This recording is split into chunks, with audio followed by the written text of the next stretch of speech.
दोस्तों, आज हम जानने वाले हैं कि ब्रह्मांड के सामने हम इंसान क्या है हम इंसानों की ब्रह्मांड के सामने हैसियत। इस वीडियो को देखने के बाद आपका घमंड चूर चूर हो जाएगा जब आप जानोगे कि ब्रह्मांड कितना बड़ा है और इतने बड़े ब्रह्मांड में हम कहाँ एग्जिस्ट करते हैं, या फिर हमारा अस्तित्व इसके सामने कुछ मायने रखता भी है या नहीं। जानने के लिए वीडियो को पूरा जरूर देखें। दोस्तों, आपको जानकर हैरानी होगी कि हमारी धरती पर रहने वाले लोगों की संख्या यानी पूरी धरती की पॉपुलेशन लगभग 8 अरब तक पहुंच चुकी है। लेकिन धरती पर मौजूद ये सभी 8 अरब लोग लॉस एंजलिस जितनी जगह में समा सकते हैं। लॉस एंजलिस लगभग 1300 किलोमीटर के एरिया में फैला हुआ है। अगर हम बात करें हमारी धरती की, तो पूरी धरती लॉस एंजलिस से काफी ज्यादा बड़ी है। हमारी धरती का व्यास यानी धरती की मोटाई लगभग 13,000 किलोमीटर है। वहीं पर चांद का व्यास 3,500 किलोमीटर है। चांद इतना बड़ा है कि इसके अंदर 1 लाख हिमालय जैसे पहाड़ समा सकते हैं। और हमारी धरती इतनी बड़ी है कि धरती के अंदर चांद जैसे लगभग 50 उपग्रह समा सकते हैं। तो आप समझ गए होंगे कि धरती कितनी बड़ी है। तो दोस्तों, जरा एक बार सोच कर देखिए, धरती के सामने हम कहाँ टिकते हैं। चांद धरती से 3,84,000 किलोमीटर की दूरी पर मौजूद है। इस दूरी के अंदर सोलर सिस्टम के सभी 8 ग्रह समा सकते हैं। अगर हम अपने सूरज की बात करें तो हमारा सूर्य धरती से 15 करोड़ किलोमीटर की दूरी पर मौजूद है। हमारे सूरज का व्यास लगभग 14 लाख किलोमीटर है। धरती के मुकाबले में सूरज इतना बड़ा है कि इसमें 13 लाख धरती समा सकती है।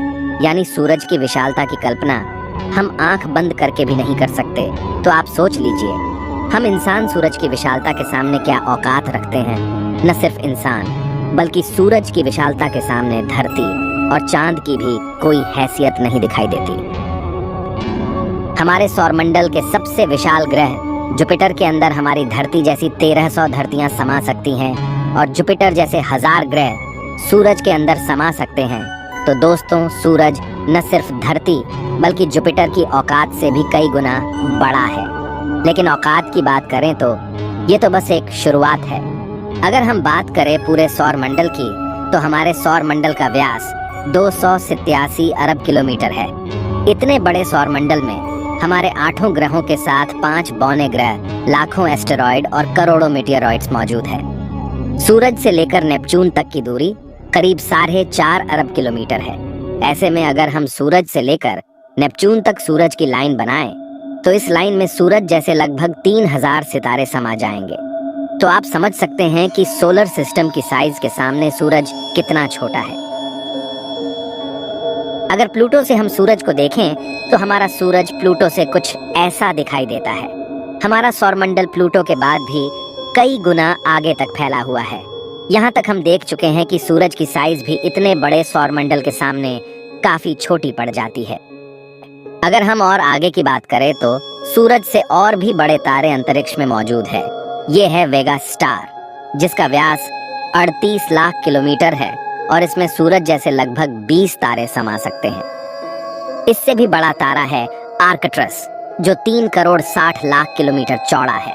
इसमें सूरज जैसे 17,000 तारे समा जाएंगे। और इसके और आगे चलने पर ब्रह्मांड में एक और तारा है, रीगेल, जिसका व्यास 11 करोड़ किलोमीटर है। इसके अंदर आर्कट्रस जैसे 50 तारे समा जाएंगे और सूरज जैसे 4,85,000 तारे समा जाएंगे। अब हम देख पा रहे हैं कि सूरज भी यहाँ आकर कितना छोटा पड़ रहा है। चलिए और आगे चलते हैं। ये है बीटलजूस, जिसका व्यास 1 अरब 23 करोड़ किलोमीटर है। इसमें रीगेल जैसे लगभग 1400 तारे समा सकते हैं और सूरज जैसे लगभग 67 करोड़ तारे समा सकते हैं। अब आप सोच लीजिए, यहाँ आकर सूरज भी एक रेत के कण के बराबर लग रहा है। इसके आगे हम मिलते हैं वीवाई कैनिस मेजोरिस से, जिसका व्यास 2 अरब किलोमीटर है और इससे भी बड़ा तारा है यूवाई स्कूटी, जिसका व्यास लगभग 2 अरब 40 लाख किलोमीटर है। और अब तक का झांक सबसे बड़ा तारा है स्टीफनसन 218, जिसका फैलाव 3 अरब किलोमीटर के बराबर है। यानी इस तारे के अंदर सूरज जैसे 9 अरब 83 लाख तारे समा सकते हैं। ब्रह्मांड में अब तक इससे बड़ा कोई सितारा नहीं मिला है और इस तारे के सामने सूरज का अस्तित्व न के बराबर है। ऐसे में हम इंसान और हमारी धरती तो इसके सामने कुछ भी नहीं है। जरा सोच कर देखिए, इस तारे के अंदर धरती का अस्तित्व मायने भी रखता है या नहीं। अब अगर हम बात करें ब्रह्मांड में इससे भी बड़ी संरचनाओं की, तो हम पहुंच जाते हैं कैट्स आई नेबुला के पास। यह आकार में 0.4 प्रकाश वर्ष बड़ी है, यानी प्रकाश को भी इसे पार करने में 4 महीने 26 दिन लगेंगे। यह ब्रह्मांड के सबसे विशाल तारे के मुकाबले कितना बड़ा है। इस नेबुला के अंदर स्टीफनसन जैसे लगभग 3000 तारे समा जाएंगे, और इससे भी बड़ा हेलिक्स नेबुला है जिसका व्यास 5 प्रकाश वर्ष है, यानी प्रकाश को इसे पार करने में 5 साल लगेंगे।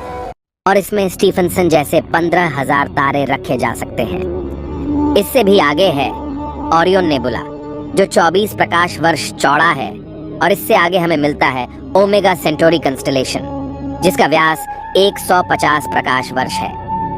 और अब तक जिन विशालकाय संरचनाओं को हमने देखा है उन सबको अपने अंदर समाने वाली, इन सबसे करोड़ों गुना विशाल ये है हमारी आकाशगंगा मिल्की वे, यानी मंदाकिनी आकाशगंगा, जो कि 1 लाख प्रकाश वर्ष के व्यास में फैली हुई है। यानी यह इतनी बड़ी है कि इसे पार करने में प्रकाश को भी 1 लाख साल लग जाएंगे। और आपको बता दें कि प्रकाश की गति 3 लाख किलोमीटर पर सेकंड है। हमारी इस आकाश गंगा में इस तरह के बड़े बड़े 400 अरब तारे मौजूद है, और इतने ही ग्रह इसके अंदर मौजूद है।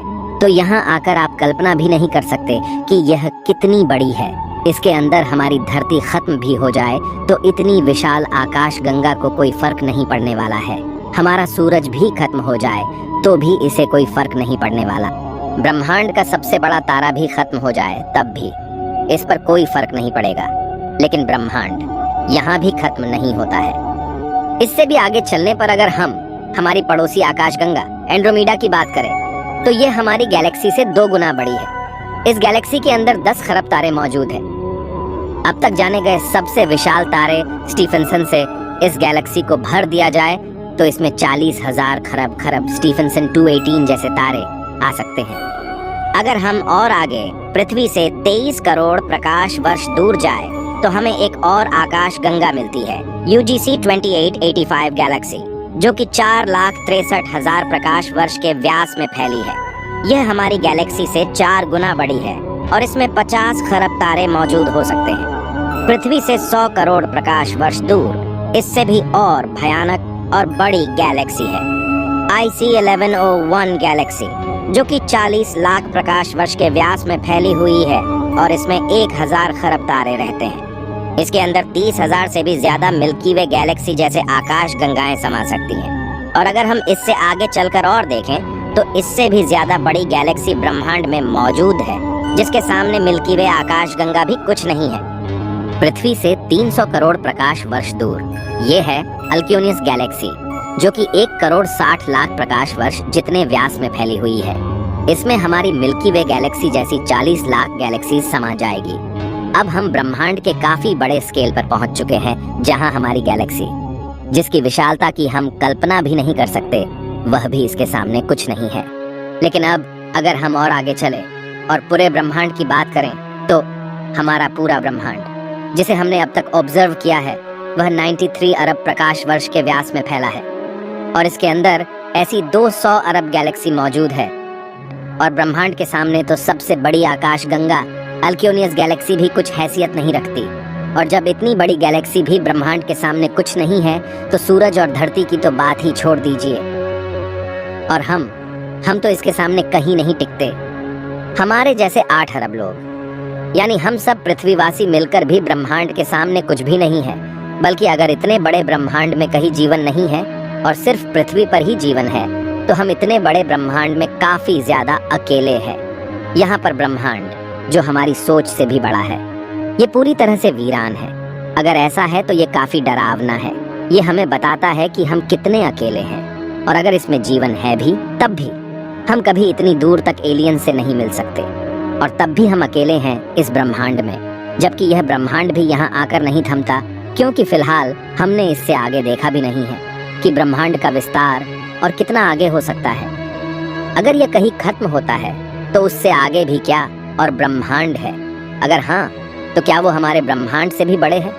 दोस्तों, इस तरह सोचने का कोई अंत नहीं, लेकिन एक बात तय है, अब तक ब्रह्मांड की जानी गई साइज के सामने हम कुछ भी नहीं है। और यही वजह है कि आज वैज्ञानिक भी ब्रह्मांड की इतनी बड़ी साइज को देखकर अचंभित है और ये मान चुके हैं कि इस ब्रह्मांड के सामने हम इंसान कुछ भी हैसियत नहीं रखते हैं। इतने बड़े ब्रह्मांड में हम एक छोटी सी गैलेक्सी मंदाकिनी आकाशगंगा में मौजूद, एक छोटे से सोलर सिस्टम में बसने वाले, एक छोटे से तारे के चारों ओर मौजूद, एक बहुत छोटे से ग्रह पर स्थित, काफी छोटे 200 देशों में रहने वाले 8 अरब लोगों में हम में से एक इंसान इस पूरे ब्रह्मांड के सामने कोई हैसियत नहीं रखता।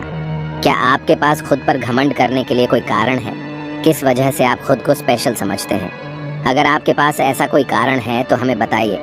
क्या वजह है कि आप खुद पर घमंड कर सकते हो? आज से 6.5 करोड़ साल पहले धरती पर एक ऐसी प्रजाति मौजूद थी जिसने करीब 10 करोड़ साल तक धरती पर राज किया, जो खुद आकार में हमसे कई गुना बड़ी और डोमिनेंट थी। लेकिन सिर्फ एक एस्टेरॉयड ने इस पूरी प्रजाति को खत्म कर दिया।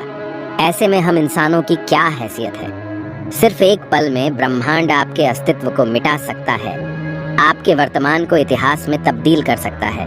तो बताइए, क्या कारण है आपके पास कि आप कुछ स्पेशल हो? कमेंट में जरूर बताएं। हम मिलते हैं आपसे किसी अगले वीडियो में। तब तक के लिए हमारे वीडियोस देखते रहें।